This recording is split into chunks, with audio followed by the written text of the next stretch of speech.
Hello, we just wanted to say thank you so much for everybody watching our video and being part of our family story. And we had one more story to add to this about my dad's friend who he found the nugget on his claim. And we lived in the small town and nobody had locking doors. And so the nugget was never left unattended. So anytime any of them would have to go to town or anything, the other person would babysit the nugget. And there was a story of a school function, and my dad had it in his pocket, and he gave it to his friend to hold on to for the next day. And then I just wanted to add that this whole story has come full circle. I actually had a piece of the nugget that had fallen off when they etched it on a necklace, and my necklace broke and I lost my piece of the nugget. So 40 years later, I was blessed by the claim owner's daughter. She actually had 2 pieces of it, and so she blessed me with my own piece of the nugget, and I want to thank her.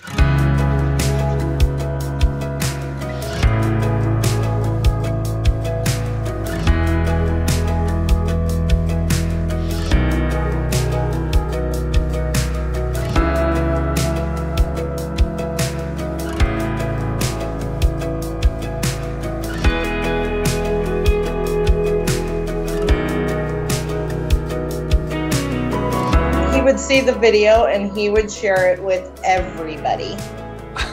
Oh, that's great, but that's really great. That's touches my heart somehow. Also what you wrote, that he would be proud if he knew that the video is made about him.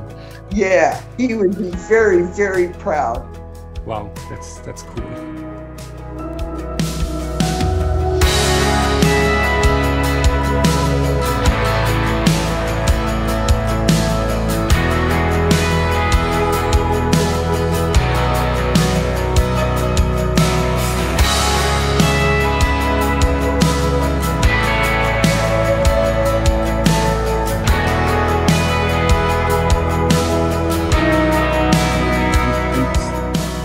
He did grow up also there in this village or in this area you mentioned, right? Yes, he came to Downeyville, which is a small community about 40 miles from us. He came in 53 and went back and forth to the coast with his dad. Mm-hmm. In the wintertime, they went to the coast, and in the summertime, they came up here and hunted for gold. Okay, yeah. Yeah, and Tim was a very lucky man. I'm very happy for him. Yeah, yeah. Great. Oh no, and it's cute because there was the nuggets, and then they went to Reno one time, and they're knocking on my door at 6 a.m, and they won a $47,000 car. Oh, really?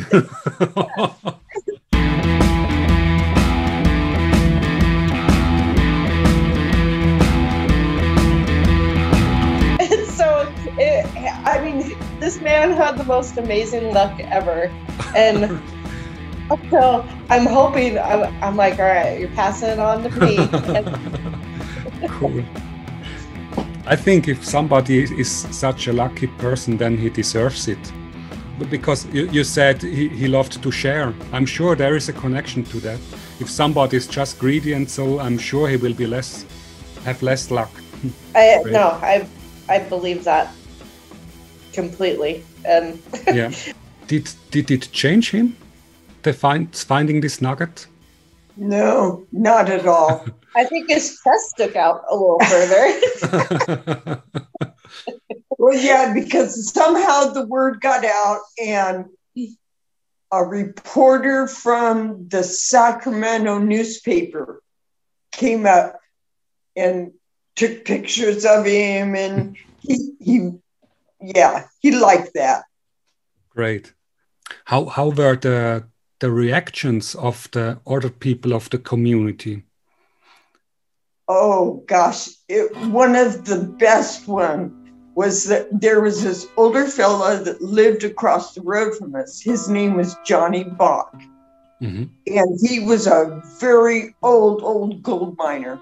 Yeah. And every day he would say, "Well, Tim, how'd you do? How'd you do?" And we were driving up and we stopped and said, "Well, Tim, how'd you do?" And I held up this nugget and the look on his face was great.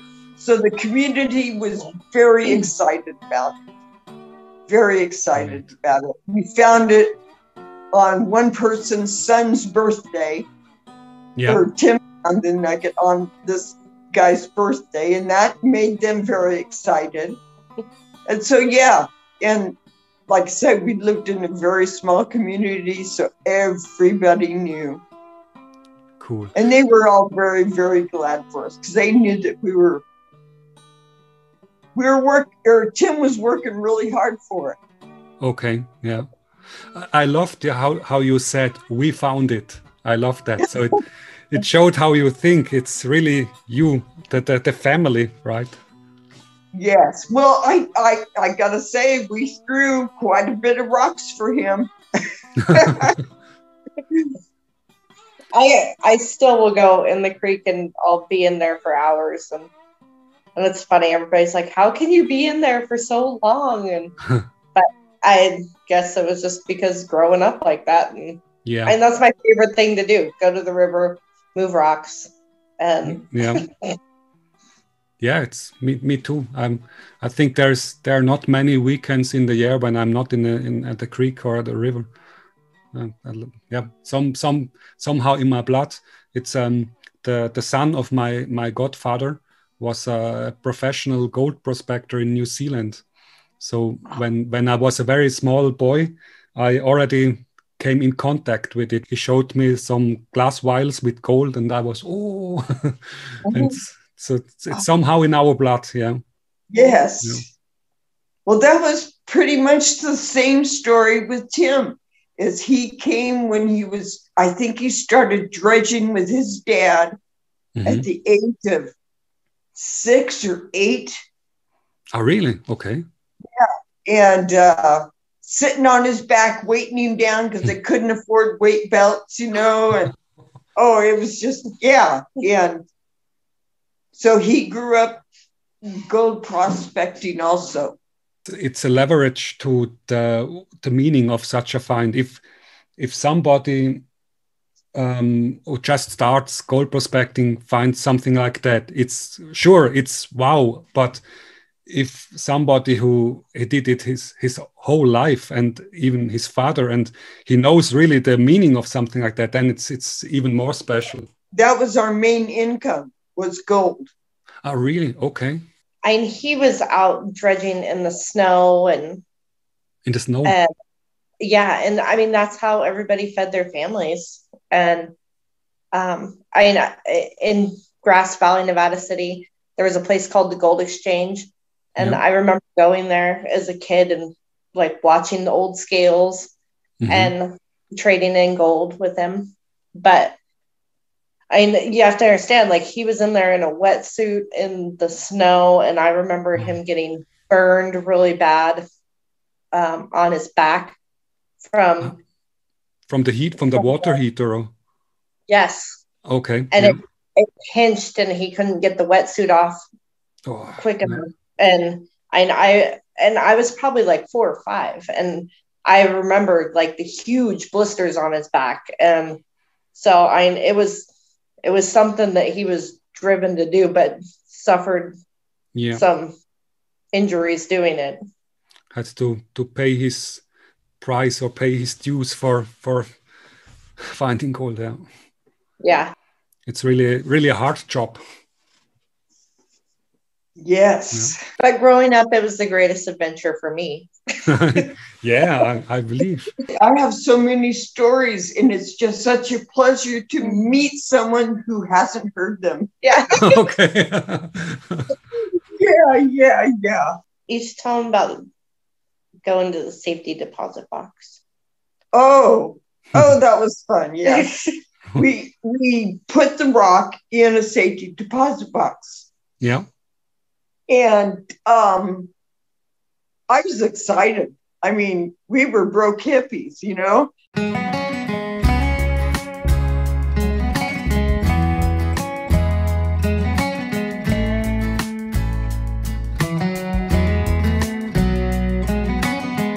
And it was like, do you see me walking into the safety deposit boxes? I didn't go in there.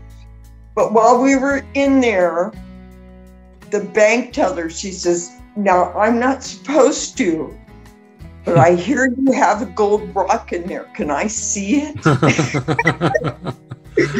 So it was, you know, and basically our big city close to us was at the time pretty small yet. So the word got around there too. Yeah. And that was a very fun experience too. Can I tell you one other fun story? Yeah, sure. We actually somebody tried to steal our nugget. Oh, really? Okay. She came to the house and said, I have buyers that want to buy your nugget. Yeah. So you give me your nugget, I'll leave you my driver's license. Oh. And they said, no, sorry, that won't do. Yeah. And it turned out afterwards she was trying to hustle us for the nugget. And I thought that was kind of impressive to have something worth somebody else wanting to steal. Yeah, absolutely. Yeah, that's where there, I don't like to ask this, but were there also negative sides of the whole thing? Because often you hear, you said everybody in town was happy for you guys and for Tim.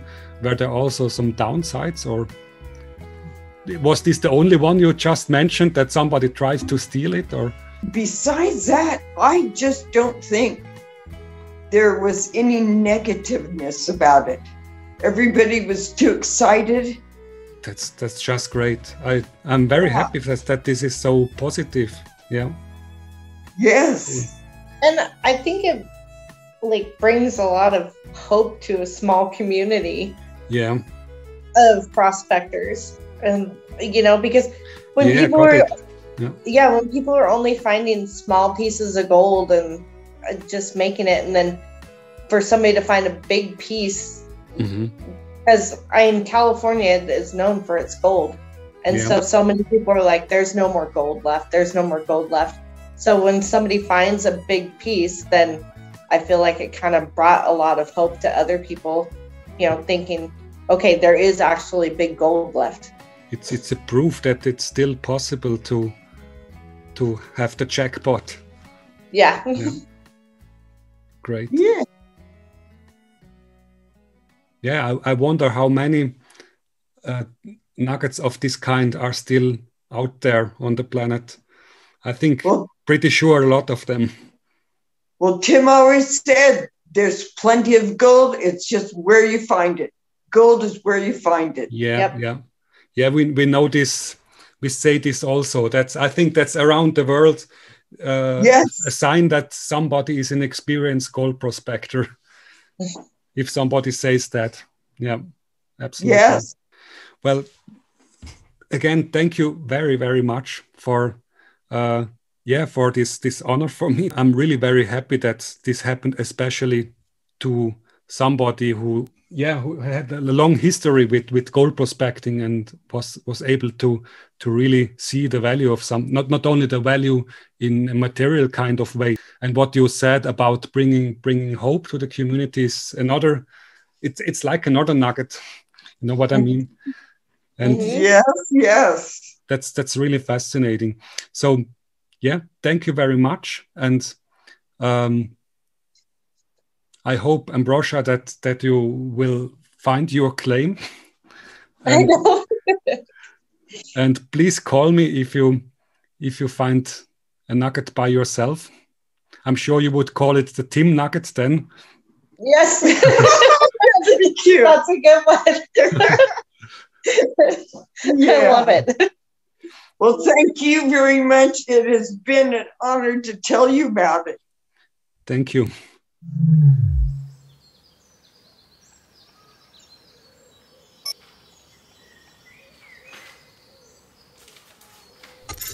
This may be the moment when our paths diverge again, but I don't think they really will.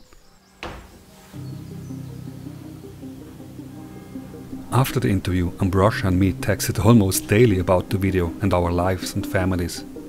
We became friends. Thank you for everything, Ambrosha. I'm sure we will stay in contact. I can't say thank you to Tim in person, but I'm sure somebody else is patting his back now. Somebody infinitely bigger. Laura, you told me you dream of seeing the Swiss Alps one day. This outro is for you and your great family. We never know where our path will lead us.